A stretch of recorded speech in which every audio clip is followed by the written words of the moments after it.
Assalomu alaykum, hurmatli kuzatuvchilarimiz. Hikmat Travel Andijon filiali uchun maxsus bizdan kelgan hojilarimiz qaysi gastitsaga tushadi deb qiziqqanlar uchun bu videoda o'tib bormasdan oxirigacha ko'rishinglarni maslahat beraman.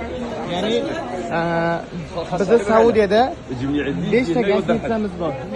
Ulardan bittasi bu Sama'al-Mis degan gastitsamiz. Hozir sizlarga to'liq video obzorini qilib beraman, xudo xohlasa.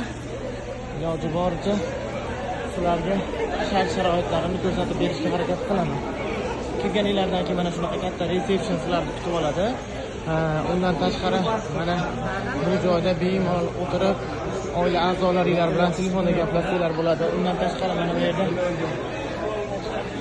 belinglar yoki boshinglar og'riyotgan bo'lsa, bemalol massaj olsangiz ham bo'ladi. Mana bu joyda do'konimiz, shinamgina. Liftlarimiz ham taxminan 6-7 ta bo'lsa kerak. Naq mana hozir o'zimga ham yangilik bo'lyapti. 1 2 3 4 5 6 7 naq 8 ta liftimiz bor ekan. Bu sizlarda hech qachon kutmasliklaringizni ehtimoli kattaroq bo'ladi. Ya'ni lift ko'p bo'lgan joyda